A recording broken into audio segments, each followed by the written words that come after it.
अभी हम लोग बात कर रहे हैं बहुत एक्टिवली, चिली से बात कर रहे हैं, पेरू से बात कर रहे हैं, और मुझे लगता है कि बहुत एडवांस स्टेज में तो बात नहीं पहुंची है, लेकिन फिर भी रीजनेबल लेवल पे बात पहुंची है।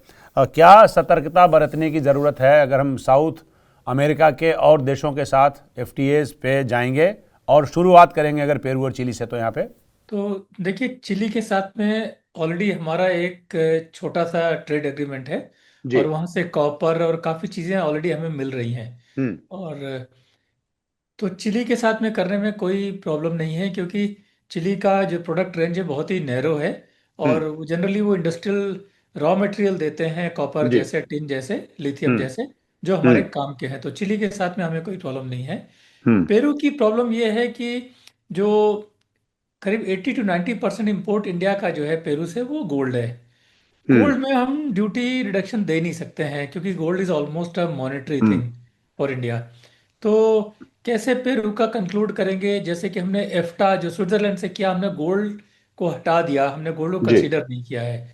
तो वैसा हम्म। कुछ करेंगे तो ट्रेड तो वैल्यू कुछ बचेगी नहीं पेरू के हम्म। साथ में।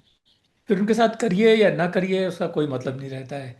तो गोल्ड प्रॉब्लम है पेरू के साथ में, बाकी चिली के साथ कोई प्रॉब्लम नहीं है। अभी जब हम लोग बात कर रहे हैं कि ट्रेड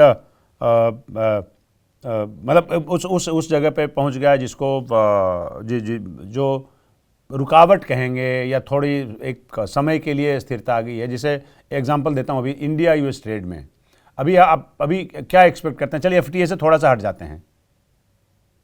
अभी क्या लगता है आपको कितने टाइम में हो जाएगा? अभी 2 महीना लगेगा, 3 महीना लगेगा, पूरा फाइनेंशियल ईयर निकल जाएगा? क्योंकि मुझे लगता है कि जो संकेत हैं अजय जी, उसके हिसाब से कॉमर्स मिनिस्ट्री अपना सब कुछ फाइनल करके बैठी हुई है। शायद पीएम के इंटरवेंशन का इंतज़ार है, शायद यूएस के प्रेसिडेंट के इंटरवेंशन का इंतज़ार है। वो अगर अभी भी हो जाएगा तो क्या कुछ सॉलेस लेके आएगा by the end of this financial year? देखिए, हमें नुकसान तो हो गया है 50% टैरिफ का। हम्म। हमारा मई और नवंबर के बीच अगर एक्सपोर्ट डेटा कंपेयर करें, तो हम्म। करीब 21% हमारा डाउन है यूएस को हम्म। एक्सपोर्ट्स। हम्म। हम्म। तो हमें नुकसान तो हुआ है ये 50% टैरिफ का।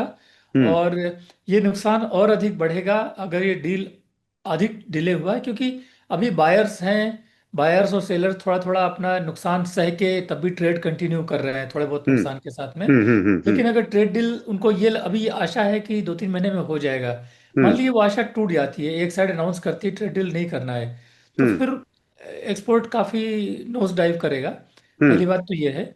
दूसरा, कब होगा इस बारे में ऑफिशियली दोनों साइड से कोई भी हमें डिटेल्स नहीं अवेलेबल हैं। लोग अपने हम्म। अपने गेसेस लगाते कयास हैं। लगा रहे हैं। जी। हम्म। दोनों हम्म। साइड के ऑफिशियल्स भी कुछ कुछ बोलते रहते हैं कि अभी हो जाएगा, मार्च तक हो जाएगा, लेकिन लेकिन ऐसा लगता है कि नेगोशिएटर्स में सहमति बन गई है क्या लेन देन होना है। हम्म। और सारा कुछ ट्रम्प साहब की टेबल पर है। उनका जब दिल करेगा तब वो अनाउंस करेंगे, या फिर डिले करेंगे तो थोड़ी नई नई डिमांड्स जोड़ते जाएंगे, जिसके बारे में हमें हम्म। आपको ज़्यादा पता नहीं चलेगा।